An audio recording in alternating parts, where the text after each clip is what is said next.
What's up, everybody? Welcome to the Radio.com Sports Fantasy Football Show. Special segment for you today. Trade deadlines are fast approaching in many of your leagues. We have players to pick up for the stretch run and to help you into the fantasy playoffs coming up later in the show.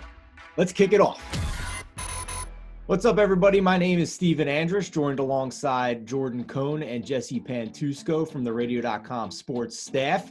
As always, if you have any fantasy questions, you can leave them in the comments, and we'd be happy to answer them for you. Just give us a like on this video and share it, and then leave your comment. We'd be happy to answer any of your lineup questions. But as always, we begin the show with Pick 'em Up, waiver wire options owned in less than 50% of leagues.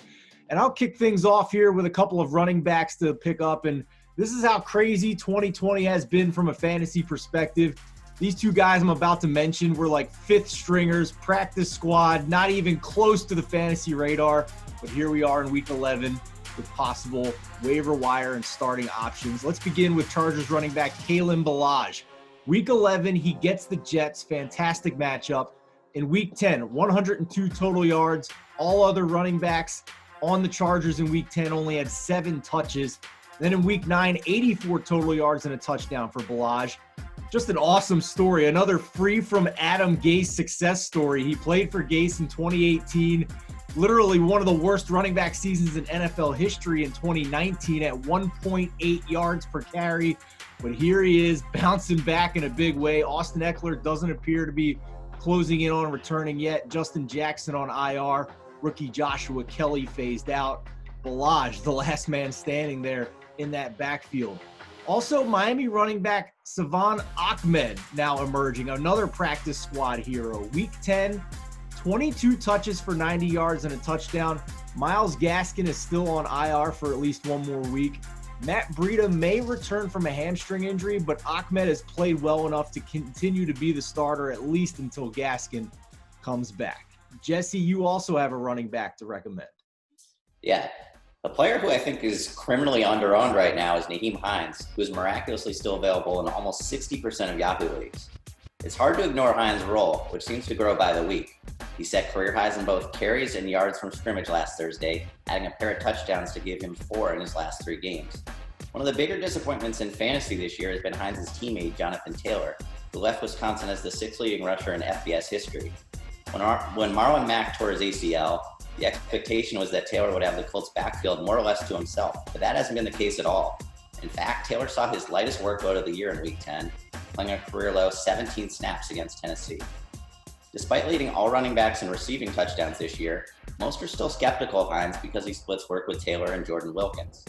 Backfield committees are the bane of fantasy owner existence, but Hines is the hot hand right now, and I don't see him cooling off anytime soon. All right, Jordan, who you got for week 11? Well, I'm going to go with one of Hines' teammates. And like you said, backfield committees can be the bane of fantasy owners' existence. So have the 2020 Colts, to be honest. They have 8 guys with above 20 targets, no guys above 50 targets. However, one player is finally emerging as a threat to become Rivers' favorite target, and I think that's rookie Michael Pittman Jr. He's led the team in targets in each of the past 2 weeks, with 7 in week 9 and 8 in week 10. No Colts player before him had led the team in targets in consecutive weeks. Take that for what you will. In that span, he has 11 catches for 157 yards, and though he didn't score a touchdown, he led the team with 3 red zone targets in week 10. His big frame is kind of like that of Mike Williams, who Phillip Rivers liked to target in the red zone back in Los Angeles. And matchups ahead for the Colts include Green Bay, Tennessee, Houston twice, and the Raiders to end the fantasy regular season and start the playoffs. And in those weeks, Pittman could realistically be a solid wide receiver 2 candidate or flex play. Paris Campbell doesn't look like he's coming back anytime soon. T.Y. Hilton has been bad when he's been healthy. I like it. It's survival of the fittest there in Indy, and Pittman is certainly seems like the wide receiver 1 rest of season right now. Still to come, players to pick up at your trade deadline. But first, the stream team. These are quarterbacks, tight ends, and defenses, our top option at each position. Owned in less than 50% of leagues that you can not only pick up, but start in week 11 based on the matchup. And Jordan, right back to you with the top available quarterback options. And Week 11 is a good week to stream quarterbacks. We have a little bit of a three-headed monster here, so I'm going to go through each one rapid fire and then give my order of preference. There's Teddy Bridgewater facing off against the Lions at home, where the weather doesn't really seem to be an issue, like it has been up north in some recent outings. The Lions' defense is nothing special. Teddy could be getting easy yardage out of CMC if he returns, and his connection with DJ Moore looked to be back last week. There's Matthew Stafford, his opponent, who gets to face the Carolina defense, also not the most threatening opposing defense. So I'm assuming the point total is going to be high in this one. There's a chance he gets Kenny Golladay back, which even builds his case. He even has a pseudo McCaffrey of his own with the emergence of Swift in the backfield recently. And both Bridgewater and Stafford have been top 12 fantasy options over the past 3 weeks. And then third, there's Derek Carr, who this week I used in all my fantasy lineups, saw that the Raiders scored 37 points and was very hopeful, and then found out they were all from rushing touchdowns.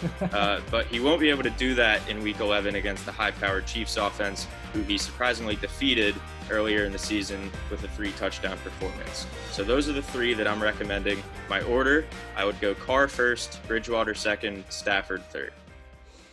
Can't argue with that. Let's move on to streaming tight end. Jesse, who you got? It's not an easy task every week, but who you got? Well, the tight end position will drive you to drink. But if you want to win a little, why not roll the dice on a 6'6" giant who plays 86% of his team's offensive snaps? After a tepid start, Logan Thomas has quietly found his groove, compiling 60 yards in 2 of his last 3 games, including a career-high 66 Sunday at Detroit. The former quarterback scored just once in his first 5 outings for Washington, but since then he's made significant progress on the touchdown front, finding the end zone in 2 of his last 4 appearances. Thomas has developed a quick rapport with quarterback Alex Smith, and this week he faces a Bengals defense that has yielded the 2nd most fantasy points per game to opposing tight ends. He doesn't have an especially high ceiling, but as a near every down player with a clearly defined role, Thomas makes all the sense in the world as a Week 11 streamer, not to mention his matchup is as good as it gets. He's played more than 80% of snaps in all but 2 games this year. He might actually have his best quarterback of the season now moving forward with Alex Smith. So I like the recommendation, Jesse. Let's move on to streaming defense. And if you watch the show in recent weeks, you know I've hinted at this defense for many weeks now to get ahead of it, but they're still out there in a lot of leagues. The Miami Dolphins, Week 11, they're at Denver. Week 12 at the Jets. Week 13 against Cincinnati. This is not just a recommendation for this week. This is a recommendation for the final 3 weeks of your fantasy regular season to get you into playoff position or to make the playoffs in general. From week 5 on, and that was that game where they dominated San Francisco in the Bay Area. From week 5 on, this is the number 1 scoring defense in all of fantasy football on a per game basis. The Broncos and Jets coming up next.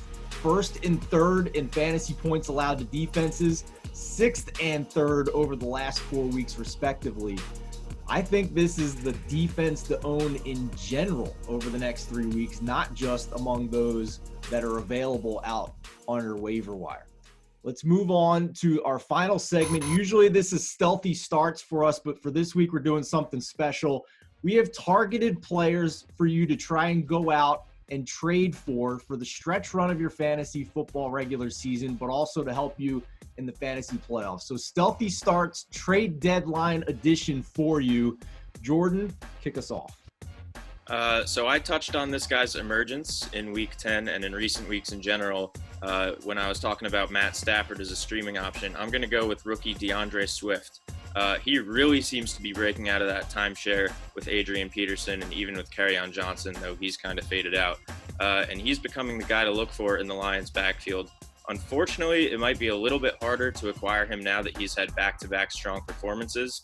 But with the shallow depth at running back and a higher likelihood that you have 1 or 2 expendable wide receivers, you could be in a position to make a trade and get a potential low-end RB1 out of it on the other side of the deal if you get rid of some of your high-caliber receivers.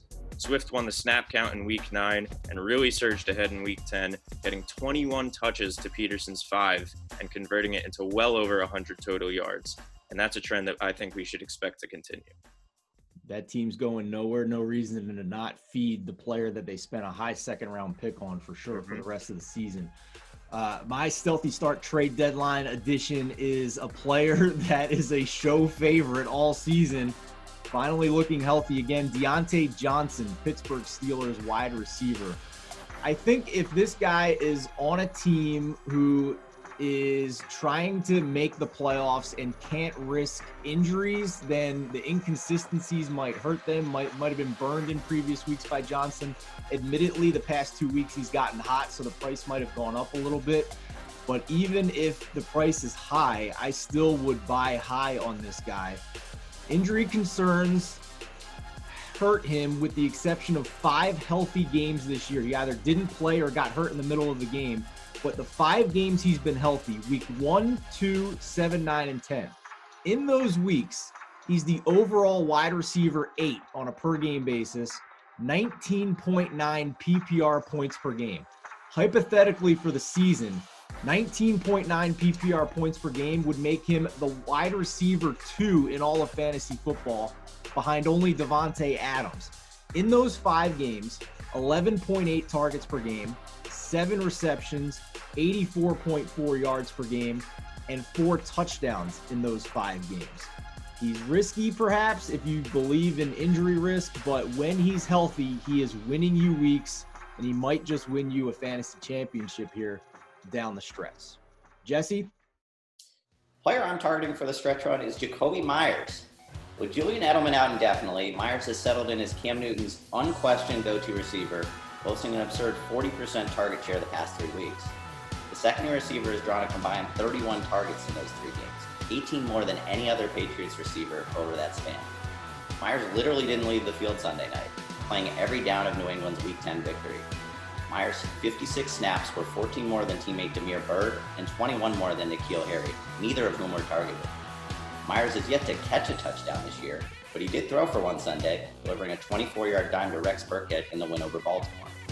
With winning opponents on tap in 4 of their next 6 contests, the Patriots won't be able to rely on their running game like they did in Sunday night's downpour at Gillette Stadium.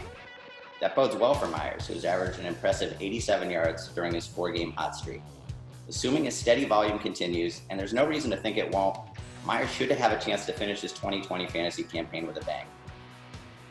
If he can produce in a monsoon, he should produce for the rest of the season. That Sunday night game was amazing. All right, guys, thank you so much. That'll do it for this week's episode of the Radio.com Sports Fantasy Football Show. As always, if you have questions, whether they're lineup questions or trade questions with your deadline approaching, you can leave them in the comments. Just give this video a like and a share, and we'd be happy to answer them for you. But for Jordan Cohn, for Jesse Pantusco, I'm Steven Andress. Good luck in Week 11, and we'll see you next week on the Radio.com Sports Fantasy Football Show.